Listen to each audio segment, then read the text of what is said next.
नमस्कार, आप देख रहे हैं बिहार इन शॉर्ट्स। मैं हूं आपके साथ रोहित। 2024 में लोकसभा का चुनाव और 2025 में विधानसभा का चुनाव होने वाला है और ऐसे में जो बिहार की सियासत है वो काफ़ी तेज देखने को मिल रही है। बता दें आपको कि एक तरफ जो बिहार में विपक्ष की भूमिका में है बीजेपी, लगातार ये बातें करते नजर आती है कि जो महागठबंधन की सरकार है बिहार में, आने वाले लोकसभा और विधानसभा के चुनाव में महागठबंधन के सरकार का सुपड़ा साफ हो जाएगा। और जब इसको लेकर जो बिहार सरकार में राजद कोटे से मंत्री आलोक मेहता, जब उनसे सवाल पूछा गया तो आलोक मेहता पलटवार करते हुए क्या कुछ कह रहे हैं आप देखिए इस वीडियो में। दिखता तो बहुत गड़बड़ है, आप सब लोगों को दिख रहा होगा।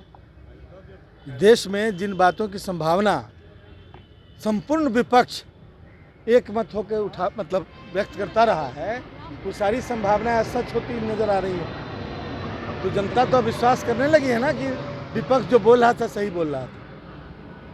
क्या देश में दो ही व्यवसायी हैं? मैंने दो ही तीन व्यवसायी हैं। मैंने देश के व्यवसायियों पर जो आम बजट में प्रावधान होना चाहिए था उनके लाभ के लिए, वो सब नहीं होता है। उस पर सरकार का ध्यान नहीं है जो जिन अपेक्षाओं के साथ उनको बैठाया गया था।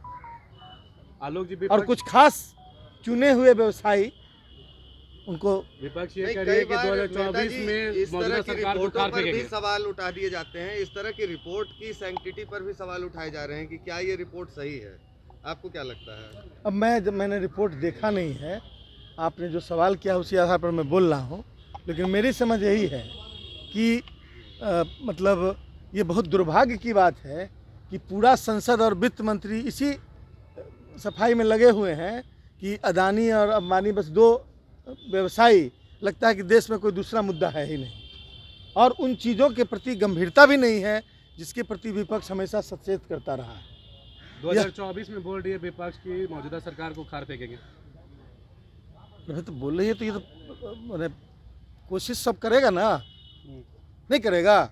आप लोग की पार्टी की क्या रणनीति रहेगा? तो पार्टी की अलग रणनीति थोड़े है, पूरे देश के विपक्ष के लोग एकजुट हो रहे हैं और बहुत स्वाभाविक रूप से उखाड़ फेंकना तो जनता को है जो हम लोग से 2 कदम आगे है। और देश के जो हालात हैं उन पर जनता की भी नज़र है। सिर्फ रिपोर्ट सही नहीं दिखाए जा रहे हैं, लेकिन अंदाज़ा तो लग रहा है ना कि देश के हालात क्या हैं। आर्थिक स्थिति, रिजर्व बैंक की स्थिति, सारी बातें जनता के सामने बारी बारी से आई हैं।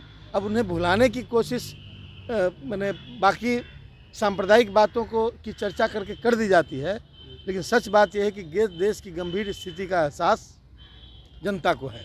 आपने भुलाने की बात की मेहता जी, ये बताएं कि अभी जो बीसी की डॉक्यूमेंट्री को लेकर विवाद चल रहा है उस पर आप किस तरह से अपना विचार रखते हैं? अभिव्यक्ति की स्वतंत्रता पर रोक लगाना प्रजातांत्रिक मूल्यों के खिलाफ है, मैं इस रूप में देखता हूँ।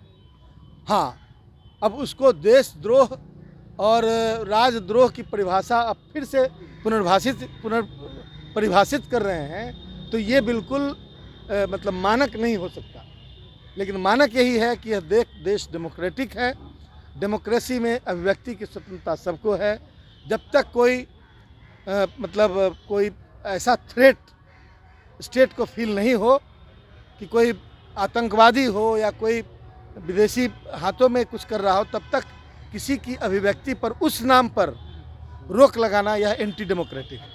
तभी आपने देखा जो बिहार सरकार में राजद कोटे से मंत्री आलोक मेहता, जिस तरीके से बीजेपी लगातार ये बातें कहती है कि आने वाले लोकसभा और विधानसभा के चुनाव में सुपड़ा साफ हो जाएगा महागठबंधन के, तो बीजेपी के बयानों पर पलटवार करते हुए आलोक मेहता ने साफ साफ कहा है कि जो पार्टी की रणनीति है और जो उसी रणनीति पर हम लोग और हमारी पार्टी पूरी तरीके से काम करती है। बीजेपी वाले लोगों का काम है बोलने का, उनको बोलने दीजिए। आने वाले समय में यानी लोकसभा का जब चुनाव होगा तब और जब विधानसभा का चुनाव होगा तब आने वाले समय में पता चल जाएगा कि नतीजा किससे पक्ष में होगा। और वहीं आपको बता दें कि जो प्रशांत किशोर है जनसुराज यात्रा पर निकले हैं, मुख्यमंत्री नीतीश कुमार को लेकर भी तंज कसते नजर आते हैं। उस प्रशांत किशोर पर भी पलटवार करते हुए आलोक मेहता ने प्रशांत किशोर को जमकर खरी खोटी सुनाया है। बस इसी तरह की तमाम खबरों के साथ अपने साथ जुड़े रहें।